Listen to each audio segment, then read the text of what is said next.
हमारे मकान गिर गए हैं। हम स्टेशन पे रोड पे खड़े हैं, यहाँ पर भी 10 से 12 फीट पानी है। यहाँ अपनी मदद आपसे आए हैं, किसी ने कोई हमारे पास रेस्क्यू नहीं किया, न मदद नहीं किए।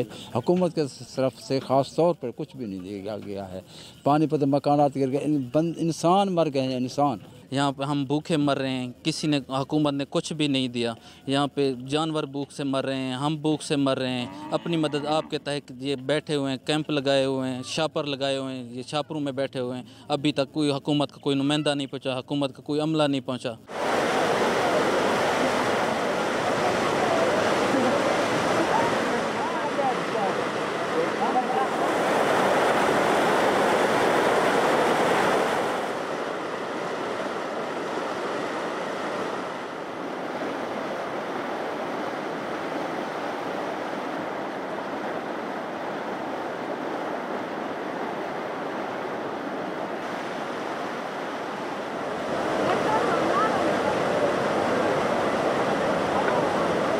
खानदान में बहुत लोग थे, पता नहीं कहाँ कहाँ चले गए बारिश में। हम 5 घर आए हैं यहाँ मदरसे में रहने के लिए, और ये भी बेचारी यहाँ से आई हैं, पता नहीं कहाँ कहाँ से। इस आदमी का भला यहाँ रहने के लिए जगह थी, छोटे बच्चे हैं, माँ बनने वाली हूँ मैं।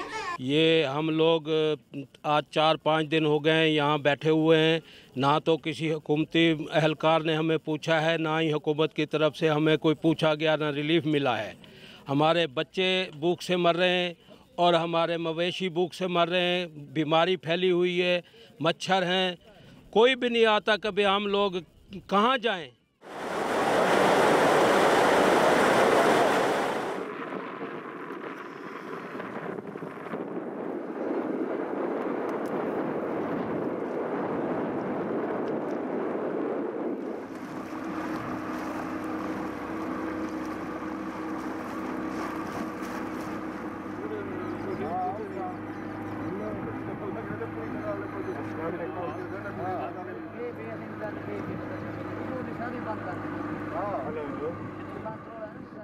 ये हमारे फसल जो है कम से कम 3-4-5 हज़ार एकड़ ज़मीन है, जिसमें चावल सुपर होते हैं, जो आप भी खाते हो हम भी खाते हैं।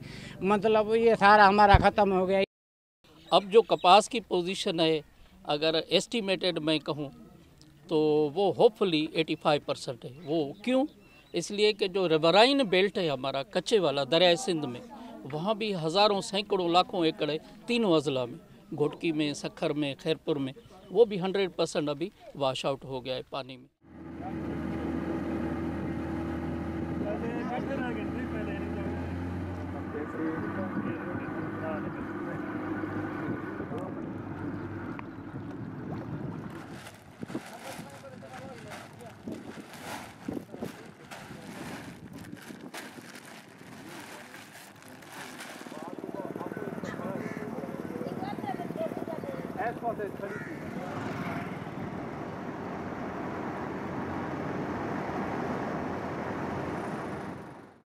सर फ्यूचर में देख रहे हैं मुकम्मल खदशात हैं इसके, क्योंकि हालात जो हम देख रहे हैं, सुन रहे हैं, पढ़ रहे हैं मीटिंग्स में, इधर उधर बुलेटिन्स में, तो वो यकीनी सूरत हाल है। अल्लाह मालिक है, वरना हालात फिर भी इसी तरफ जा रहे हैं जी। हालांकि ये मेरा मकान था, ये सामने दिखा रहे हैं, तो ये सारा मकान मेरा इस तरह सारी ज़िंदगी की जमा पूंजी मेरी थी। जो मैं रिटायर हुआ था सब इंस्पेक्टर, वो सारी पूंजी इसमें लग गई है।